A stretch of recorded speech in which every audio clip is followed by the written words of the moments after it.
শোচনীয়। ফাতেমা ওই সময় স্বামীকে সাহসিকতা দিয়ে বলেছিলেন ইনশাআল্লাহ, বলেন সুবহানাল্লাহ। ফাতেমা বলেন ইনশাআল্লাহ।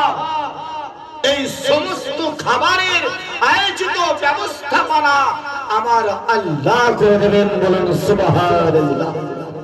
বর্তমান সময়ে এমন আশাবাদী কেউ করে যে এমন আশাবাদী কেউ করতে চায় না, কারণ ইমানের সঙ্গে সঙ্গে সবকিছু হয়ে যাচ্ছে দুর্বলতা।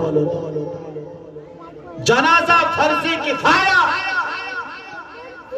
যে জানাজার নামাজ 5 জন যদি আদায় করে আদায় হয়ে যাবে, 10 জন আদায় করে আদায় হয়ে যাবে, 20 জন আদায় করে আদায় হয়ে যাবে, 50 জন আদায় করে আদায় হয়ে যাবে।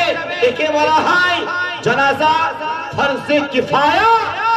আর যে 5 ওয়াক্তের নামাজ, যাকে বলা হয়েছে ফরজে আইন, ফরজে আইন, ফরজে আইন নামাজ থেকে দেখবেন মানুষ নিজেকে বিরত রেখেছে।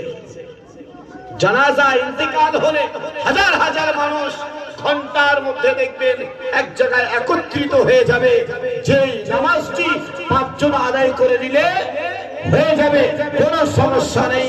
আর যে 5 ওয়াক্ত নামাজ ফরজে আইন, যাকে আদায় করতেই হবে, যে নামাজকে পড়তেই হবে, নচেত প্রতিটি দিনের জন্য সেই ব্যক্তিটি গুনাহগারিত হবে, সেই নামাজ থেকে মানুষ নিজেকে বিরত রেখেছে।